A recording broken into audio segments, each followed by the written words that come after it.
Cette formation, c'était la troisième édition régionale de la formation des professionnels de l'environnement construit sur les enjeux de la transition énergétique, avec évidemment une forte concentration d'intérêt sur l'Afrique, et en particulier l'Afrique subsaharienne, centrale, de l'Ouest et aussi un peu de l'Est. Cette formation, comme vous le savez, est engagée et a été initiée par l'Institut de la francophonie pour le développement durable. Elle a été mise en place en partenariat avec l'École africaine des métiers de l'architecture et de l'urbanisme, donc là où on est actuellement, là où la formation prend place, et en partenariat avec l'association Énergie 2050. Donc cette formation est axée sur une approche assez inédite pour le coup en Afrique, puisqu'elle veut re-questionner l'intégralité du processus associé à l'environnement construit, pour que les professionnels qui sont dans les personnes qui participent puissent prendre en compte les enjeux de cette transition, voir les défis, les enjeux, mais aussi les opportunités d'agir et modifier leurs pratiques professionnelles de manière à prendre en compte cette question énergétique dans tous les axes de finalement leur métier respectif. Alors pourquoi elle est d'autant plus intéressante et inédite? C'est que les enjeux de l'énergie sont souvent relativement bien compris. Tout le monde a conscience que nos modes de consommation et de production de l'énergie créent énormément de gaz à effet de serre et sont à l'origine pour une grande partie donc, des problèmes que nous avons relatifs au changement climatique. Mais ce que les gens savent peu, c'est aussi le lien entre nos modes d'aménagement, nos modes d'usage de l'espace dans lequel on vit, pour construire des bâtiments, pour avoir nos modes de transport, mais aussi même la forme de la ville. Très peu de gens voient toujours le lien entre la question énergétique et ces enjeux-là. Et c'est d'autant plus important que si on regarde maintenant d'une manière globale, la question énergétique versus l'environnement construit, les bâtiments correspondent à peu près 30 à 40% des émissions mondiales de gaz à effet de serre. L'espace urbain, la ville, dans ce qu'on appelle les villes, correspondent à peu près 70 à 80% des émissions mondiales de gaz à effet de serre.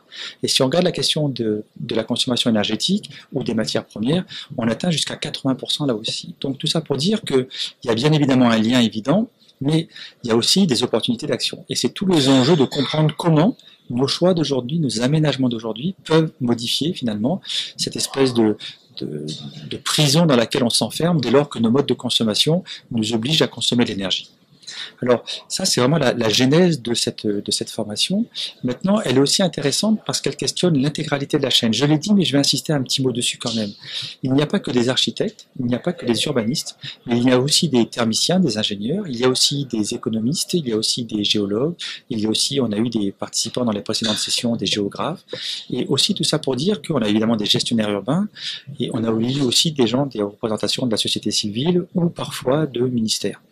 Alors, tout ça pour dire que finalement, on a non seulement une approche systémique au niveau du sujet, mais deuxièmement, on a aussi mélangé, que ce soit dans l'équipe pédagogique ou dans les participants, finalement, on a mélangé des talents complémentaires de manière à ce que chacun s'enrichisse finalement de la problématique de l'autre. Pour faire court, l'architecte doit ne pas penser qu'une fois que le bâtiment est construit, finalement, l'acte de créer, de construire, fait que c'est bien.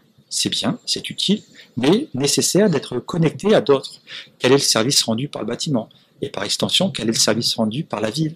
Quand on parle par exemple de transport, c'est pas simplement un aménagement technologique, c'est pas simplement un choix politique ou économique, voire social, c'est aussi une histoire d'un territoire qu'on va figer pendant un certain nombre d'années.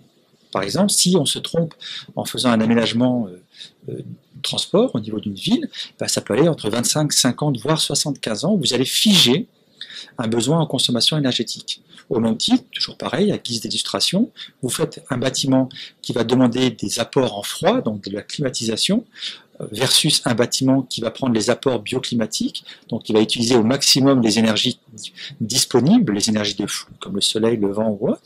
Vous prenez aussi des bâtiments qui prennent beaucoup d'énergie pour les modes de construction et les matériaux utilisés, au lieu d'utiliser des matériaux qui ont une faible empreinte carbone, mais qui sont extrêmement performants avec des qualités sanitaires, de durabilité ou autre.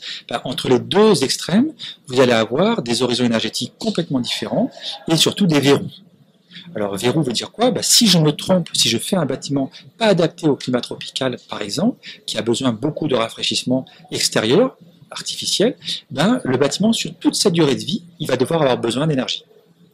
Et comme le climat est dans une phase de dérèglement suite aux activités de l'homme, eh ben, d'année en année, les besoins d'énergie vont se renforcer. Donc, ce qui fait que la personne, la famille qui va y habiter, ben, va se retrouver dans une fragilité économique, très souvent sanitaire, et en plus dans des bâtiments qui ne sont pas bien à vivre. Et bien ça, on peut l'appliquer sur tout l'acte de construire. On va devoir regarder comment faire en sorte que nos choix d'aujourd'hui soient adaptés, certes, au contexte local, culturel, au contexte climatique local, mais aussi au contexte énergétique et aussi dans une question de transition, de solidarité. L'idée étant d'avoir des territoires solidaires, pluriels, puis respectueux bien sûr des biens communs de l'humanité. Donc ça, c'est un peu la genèse de la formation.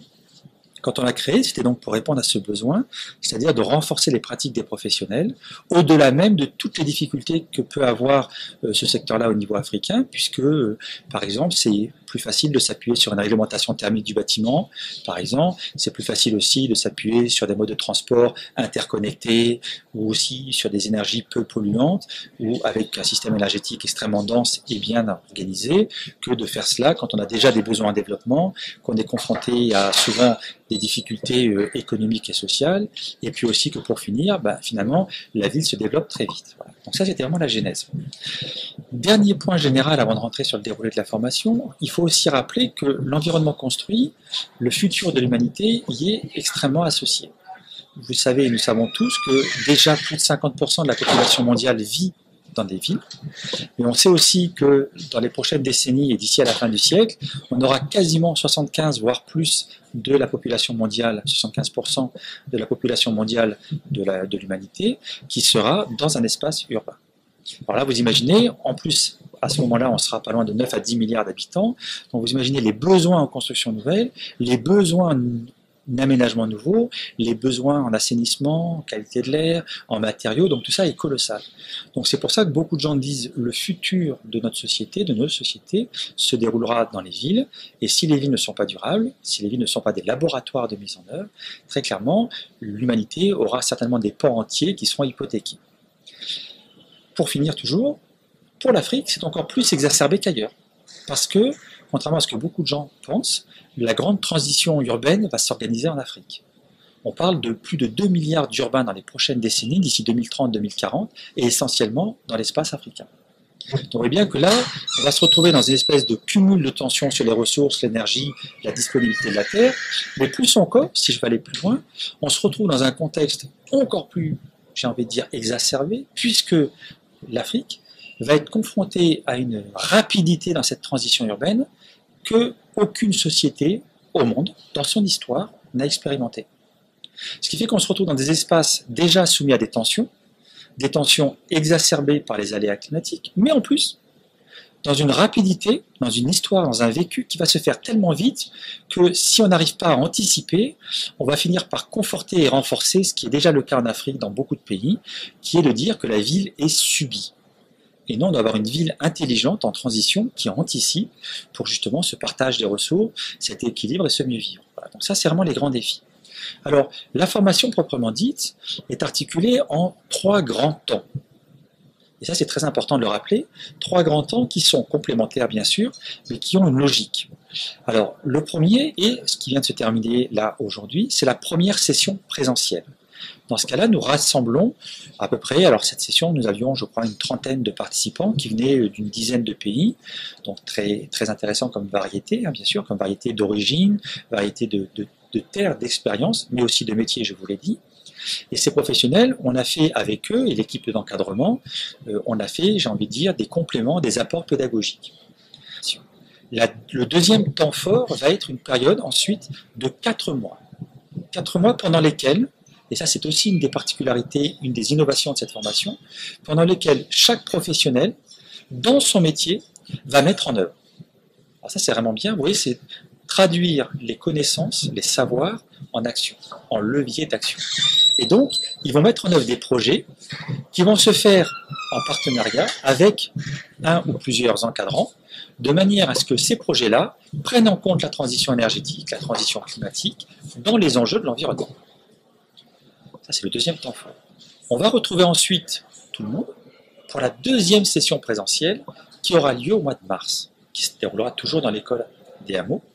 Et là, ce sera beaucoup plus, j'ai envie de dire, concret, pratique, mise en œuvre, puisqu'on va alterner des visites de terrain pour toucher la réalité, voir, mettre en expérience, et ensuite pour confronter les projets finalement au travail collectif qui sera engagé, donc on quittera l'individuel vers le collectif. Et là l'idée c'est de tirer encore plus vers l'excellence environnementale, énergétique, climatique, sociale, voire économique bien sûr, tout ça pour faire que ces projets-là puissent devenir demain des projets de référence.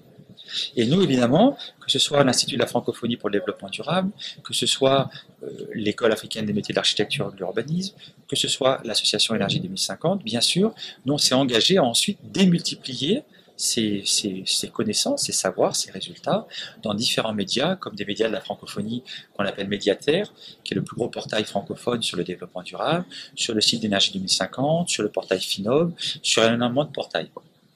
Donc ça, c'est l'articulation. Alors maintenant, le déroulé pédagogique, là aussi, est un petit peu, j'ai envie de dire, non pas inédit, mais à minima, est quand même assez volontairement provoquant pour questionner. Alors, comment on l'a organisé, puisque Énergie 2050, on a fait partie des fondateurs de cette initiative, et on a eu l'honneur de participer à la rédaction du cahier des charges et du contenu pédagogique avec nos amis de la francophonie. L'idée, c'est de, d'abord, témoigner, donc expliquer, mettre en avant les défis, mais ensuite témoigner des possibles. En faisant quoi? En donnant la connaissance nécessaire, mais en la traduisant tout de suite de manière très opérationnelle en savoir, pour que les gens puissent voir le lien entre leur pratique, la mise en œuvre et les projets qu'ils peuvent mettre en place. Ça, c'est vraiment un axe.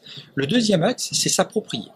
Et là, tout le temps, on fait des travaux pratiques, courts bien sûr, parce que la semaine est très dense, mais des travaux pratiques pour que les gens mettent en application, se questionnent sur l'utilité de telle ou telle information et donnée par rapport à leur pratique. Et pour finir, c'est démultiplier, et là vous le voyez bien, mettre en place des projets qui se déroulent sous un aspect dit systémique.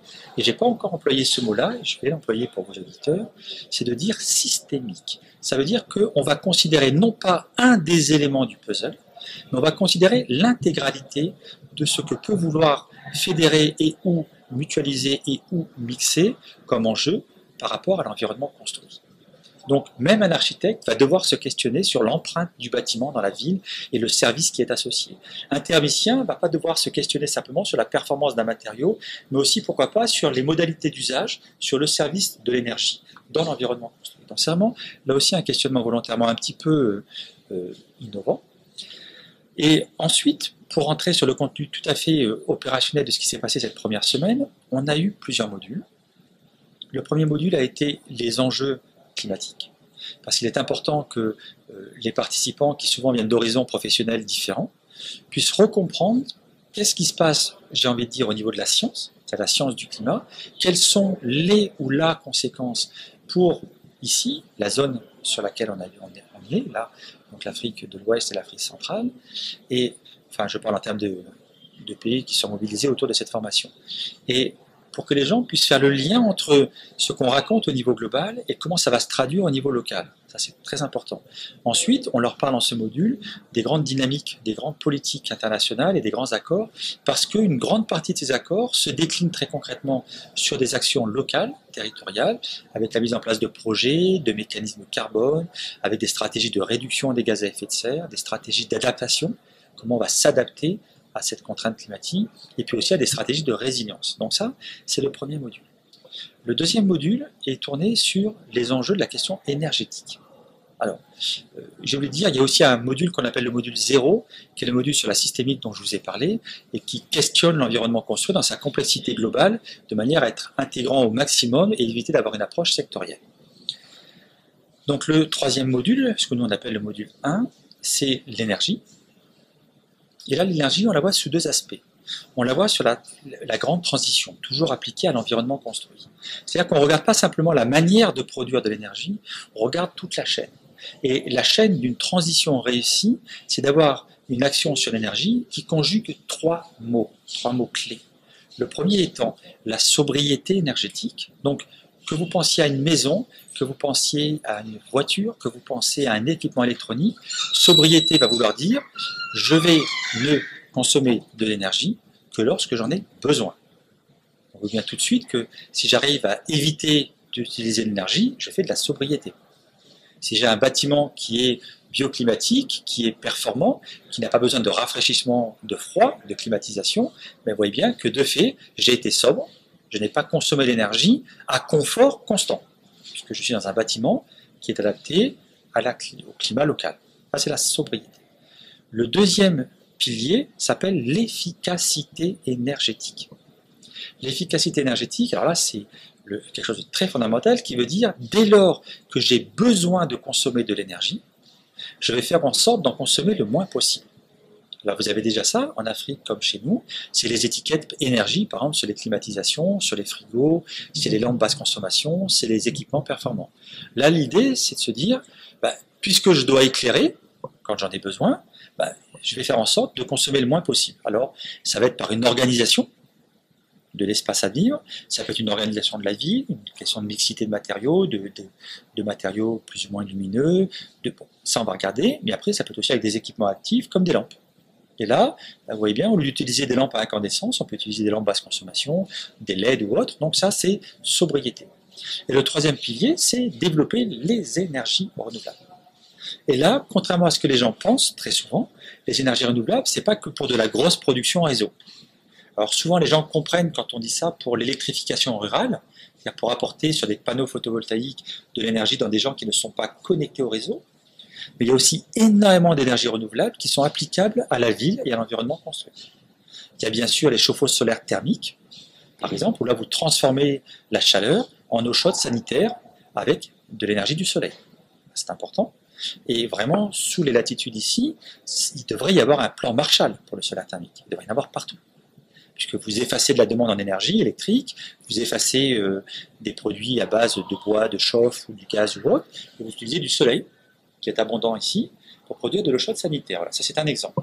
Dans le cadre par exemple de l'environnement construit, il y a aussi évidemment, j'ai parlé du photovoltaïque, le photovoltaïque peut être aussi intégré dans la maison comme un matériau de construction, et produire de l'électricité, soit pour faire de l'autoconsommation, soit pour injecter l'électricité produite sur le réseau. Il y a aussi de l'éolien en ville, il y a aussi de la biomasse en ville, il y a aussi de la géothermie, que les gens utilisent peu, mais je parle ici, et qui est très intéressante dans énormément de régions du monde et qui pourrait être utilisée ici. Et puis bien sûr, il y a d'autres énergies renouvelables de proximité qui vont permettre d'avoir un réseau intelligent. Et là, pour finir sur l'énergie, on a aussi parlé du stockage, parce qu'il va falloir stocker des énergies qui sont variables, comme le vent, le soleil ou autre, de manière à les utiliser quand on a besoin. Ça, c'est le deuxième module. Le troisième module est dédié au territoire et la transition énergétique. Alors là, l'idée est de remettre en perspective tout ce qui se passe au niveau d'un territoire et de le connecter à ces enjeux énergétiques, mais pas pour parler simplement de l'énergie, mais pour parler du service que doit rendre le territoire, du service que doit rendre l'énergie, du service que doit rendre le bâtiment, du service que doit rendre l'industrie, du service que doit rendre même le citoyen dans ses diverses activités, pour finalement donner un sens à cette transition territoriale. Sachant que je vous l'ai expliqué, il y a beaucoup d'enjeux, qu'il y a une rapidité et qu'effectivement c'est très complexe. Le module qui a suivi était dédié plus spécifiquement au bâtiment. Alors bâtiment veut dire la manière, d'abord les enjeux, les défis, comme toujours la même approche.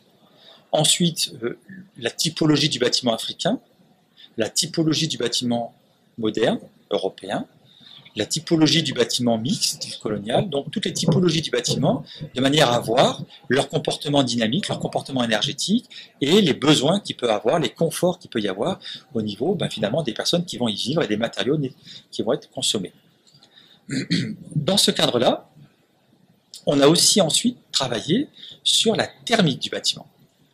Et la thermique du bâtiment a été dans ce cadre-là beaucoup plus associé à l'utilisation de logiciels pour être en mesure d'anticiper. En clair, je mets tel type de structure, je mets tel type de matière, je mets tel type d'équipement, quel va être le profil, le comportement finalement de mon bâtiment. Quels vont être les besoins en énergie. Ça, c'était ce module-là. On a travaillé sur un logiciel, on a eu des cas, des meilleures pratiques, et on a re-questionné le bâtiment dans le milieu tropical humide, puisqu'on est en milieu tropical humide ici. Le module qui a suivi a été d'ailleurs accompagné d'une visite d'un centre technique du bâtiment ici sur les matériaux naturels, a été dédié à la construction à partir de matériaux naturels.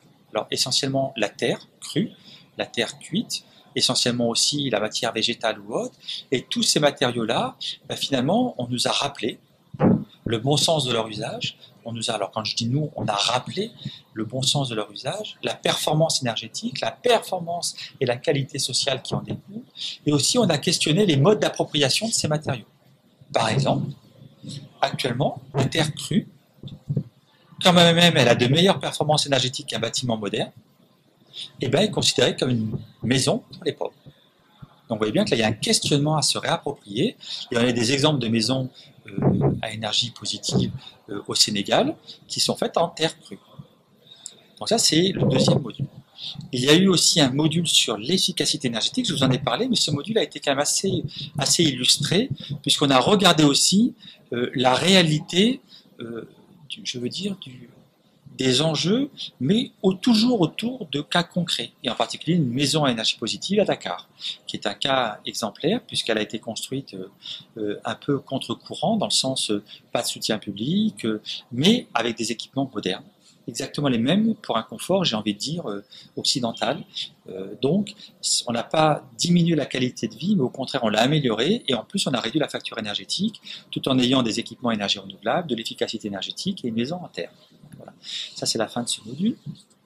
Il y a eu ensuite un module sur les transports, parce qu'on ne peut pas parler, bien évidemment, de l'espace urbain si on ne parle pas du transport. Donc là, on a parlé des enjeux et des défis du transport, une fois de plus. On a parlé des grandes tendances internationales, mais aussi des grandes tendances pour l'Afrique, des besoins. On a parlé aussi de l'organisation spatiale des territoires, parce qu'un transport n'est pas une finalité, c'est aussi, là aussi, pourquoi il sert, qui va l'utiliser, est-ce qu'on va faire une mixité de transport, des bus connectés à des vélos, à des voitures, comment on doit l'organiser, est-ce qu'il y a des modèles économiques, est-ce qu'il y a des modèles de sobriété carbone. Donc ça, c'était la partie sur le transport, qui aussi a été adossée à quelques exemples. Et enfin, on a terminé sur l'environnement construit et sa gestion. Alors là, c'était finalement pas la gestion au sens simplement comptable du terme, mais sa gestion au sens politique, au sens histoire en devenir, et au sens aussi de l'intégration de tous ces concepts pour une mise en œuvre au plus près du territoire. Et ça a été un module aussi qui a été complété par un outil logiciel, qui a permis aux gens de regarder que finalement on peut infléchir des trajectoires par des choix. On a aussi là expliqué l'intérêt et l'importance de faire une situation dite de référence, c'est-à-dire d'être capable de donner une image en termes de besoins d'un territoire, et l'image de la décaler dans un demain, dans un futur, pour comprendre quels sont les besoins de demain, et aussi de s'adosser à des indicateurs pour pouvoir comprendre finalement et analyser les trajectoires, les infléchir et donner une valeur dès lors que l'on met de la performance. Voilà. Donc ça, c'était le module. Et enfin, on a passé beaucoup de temps dans cette formation aussi, dans ce module présentiel, sur les projets des participants, puisqu'en l'occurrence, nous avons travaillé avec eux à les définir et à les affiner pour qu'ils puissent repartir chez eux, chacun faisant, avec finalement déjà un périmètre bien fini. Alors évidemment, c'est eux les pilotes, c'est leur projet, mais nous, l'idée, je vous le dis, c'est d'en faire des projets exemplaires. Alors, pour finir, pour conclure, je pense que vous aurez très largement compris que la semaine a été très dense. Je voudrais aussi connecter 2 secondes cette formation au plus grand. Alors, je vous ai parlé, et vous le savez, que cette formation se fait dans le cadre de l'initiative de la francophonie pour des villes durables, dont cofondée par l'Institut de la francophonie et du développement durable et Énergie 2050, qui travaille une approche systémique de la ville au niveau international, et qui a déjà d'ailleurs, qui est à l'origine de cette formation, et qui a aussi d'autres projets pilotes, en France, en Afrique, dans des pays anglophones, Népal ou ailleurs. Et cette initiative, c'est finalement de comment donner un sens à tout ça et organiser cet espace pour finalement arriver sur des méthodologies, toujours dans l'esprit d'Énergie 2050, duplicables, réplicables, quand il y a peu de moyens, de manière à les démultiplier. Donc, au niveau de ces extensions, je voulais vous dire qu'en parallèle à cette semaine, nous mettons en place avec l'IFDD, avec les hameaux et avec Énergie 2050, des modules de formation initiaux. Alors, des modules de formation initiale, pardon, excusez-moi. Ces modules de formation vont être destinés à l'ensemble des filières de l'école des hameaux, c'est-à-dire architectes, urbanistes, gestionnaires urbains. Et à terme, l'idée est de faire des modules spécifiques sur la transition énergétique dans l'environnement construit, transversaux, c'est-à-dire rassemblant les 3 parcours pédagogiques autour de projets et de modules de formation communs. Et là, au même moment où nous faisions cette formation continue, nous avons mis en place les 2 premiers modules. Donc là, c'était l'équipe Énergie 2050, d'autres intervenants d'Énergie 2050 qui étaient là et qui ont animé ces modules, qui vont se poursuivre d'ailleurs même demain, samedi, et même ensuite la semaine prochaine jusqu'à mercredi inclus. Et là, il y a 2 modules sur les énergies renouvelables et sur le bâtiment, sachant que ça va se suivre par des modules sur la gestion urbaine ou autre. Et ce qui est complètement prodigieux, c'est que là, on a eu 180 étudiants de master première année, de master deuxième année. Et ces étudiants ont eu des rappels pédagogiques, mais aussi ont travaillé sur des cas concrets pour mettre en œuvre.